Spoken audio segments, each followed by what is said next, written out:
Et ce qui est intéressant de voir, notamment Jérémy Stubbs, c'est la réaction du gouvernement, parce qu'on voit des prises de parole dans l'urgence, des demandes du nouveau Premier ministre, là encore, qui font face à l'urgence de la situation. La vérité, c'est que le gouvernement britannique n'est pas très habitué à ce genre de situation. Il y a très peu de manifestations aussi violentes dans le pays.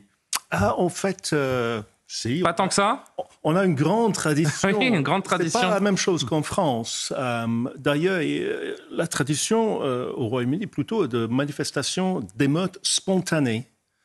Mais dans la durée, comme ça, peut-être un peu moins. Peut-être un peu moins, mais quand même, on peut faire la comparaison avec Naël l'année dernière en France. Et on va en parler tout à l'heure. Il y a des similarités, mais c'est très différent. Ce qu'on a là, et il faut le souligner, ces émeutes ne sont pas arrivées dans le vide. Il y a toute une série d'événements qui ont précédé, par exemple... Et la tuerie de Southport est une forme de goutte d'eau qui fait déborder le vase, si je puis dire. En quelque sorte. Déjà, il y a l'année dernière, je pense, il y avait 2 jeunes étudiants qui ont été poignardés par un migrant qui a été identifié en tant que tel dans la région du Nord. Tentative d'assassinat sur un militaire en uniforme dans le Kent au mois de juillet avec un couteau. Tout ça, c'est du couteau. Ensuite, émeute dans la ville de Leeds, une semaine avant l'événement de Southport, quand les services sociaux ont essayé d'emmener 4 enfants qui appartenaient à une famille de gens du voyage de Rome. Alors là, grande émeute. La police bat la retraite. Et revient le lendemain. On voit aussi des véhicules de la police renversés, brûlés. Alors les gens se disent, mais quand ce n'est pas les classes ouvrières blanches, il y a une certaine indulgence ou compréhension. Mais dès que c'est les classes ouvrières blanches, là, on tape fort. Il faut être très strict. Et tout le discours du gouvernement de Keir Starmer qu'on vient de voir là, c'est un discours classique. Ce sont des voyous, il faut taper fort, il faut punir. C'est tout le discours disciplinaire, c'est comme M. Macron l'année dernière, l'ordre. Toujours la même chose. Ce qu'on voit en Angleterre, Vincent Roy qui vient de nous rejoindre sur le plateau, ici en France, question rhétorique parce que je connais un petit peu la réponse, mais la laïcité nous protège de ce phénomène ? Ben non. Le problème, c'est que la laïcité est de plus en plus inefficiente. On le voit bien. Bon, alors là, évidemment... Alors, beaucoup de choses ont été dites autour de ce drame de Southport, notamment sur l'identité, l'idéologie du présumé coupable. Et en l'occurrence, rien n'est vérifié pour le moment. C'est pour ça que je parle d'étincelles, de gouttes d'eau. Mais le fond de cette affaire, précisément, personne ne le connaît vraiment aujourd'hui. Tout ce qu'on sait, c'est que 9 gamines ont été poignardées et que 3 sont mortes. Oui. Ça, c'est une indignation nationale et personne ne peut revenir là-dessus. Oui, sauf que là, dans le cas qui nous occupe, pour ce qui est de l'Angleterre, le gouvernement, au départ, le gouvernement anglais est resté relativement flou, tout à la fois sur l'identité de l'individu, et ce flou, me semble-t-il, a sans doute fait monter une colère. Voilà. Il faut être... Le gouvernement n'ayant pas été assez net, il a nourri cette colère qui s'est amalgamée au fil des mois, comme vous le rappeliez, avec le drame de Leeds. En fait, voilà. Tout à fait. Le jour de l'événement, c'est juste une précision, le jour de l'événement, il était encore mineur. Voilà. Donc, on n'avait pas le droit de divulguer son identité. Et comme, je pense, après-demain, il aura 18 ans, un juge a décidé qu'il était licite de divulguer son identité.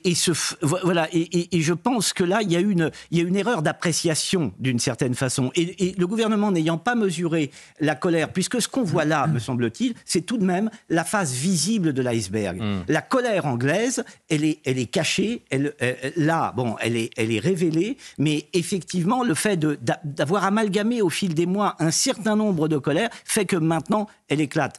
Et par conséquent, c'est difficile de transposer ces événements-là sur la société française. Mais pour répondre très directement à votre question, on voit bien on a bien vu au cours des derniers mois que la laïcité ne nous protégeait plus de grand-chose et que l'idée communautariste anglaise, typically English, si j'ose dire, eh bien, elle les protège non plus de rien. C'est vrai que c'est la croisée de beaucoup de phénomènes, ce qui se passe, Jeremy Stubbs. On ne peut pas expliquer ce que l'on voit uniquement par le biais de l'attaque de Southport.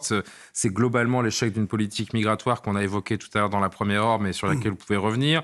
L'échec d'une idéologie multiculturaliste à l'anglaise qui est bien différente ici. Il y a peut-être aussi un retour de bâton post-Brexit que les Britanniques sont en train de payer.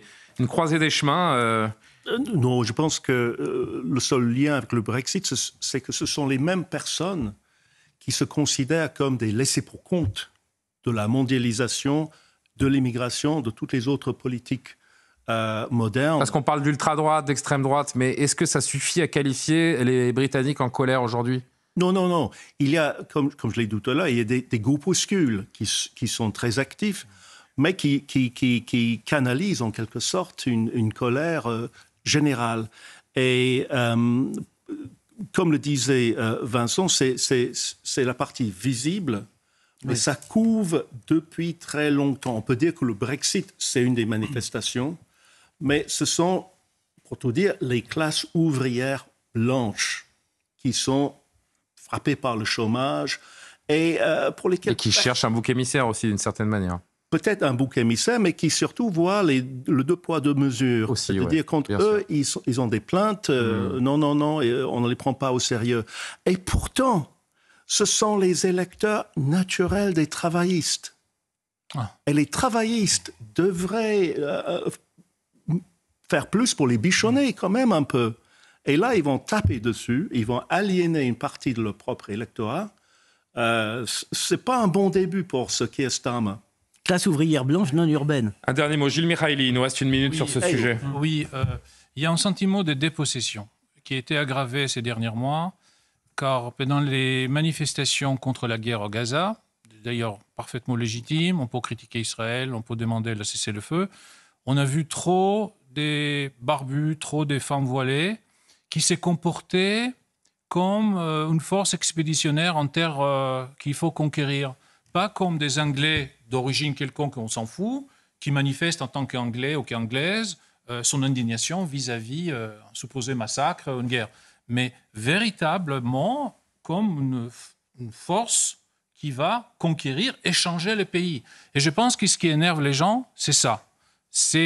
Ils appellent ça immigrés, mais ce sont des gens qui refusent de s'adapter, ils veulent adapter les lieux qui les accueillent. Oui, comme une forme de haine de l'Occident, d'ailleurs, d'une manière un peu plus globale. Voilà ce que l'on pouvait dire dans cette première partie sur ce qui se passe en Angleterre, et on aura bien sûr un œil attentif, parce que pour l'instant, la situation ne redescend pas forcément, Jeremy Stubbs, et on verra combien de temps ça peut durer. Retour en France dans un instant.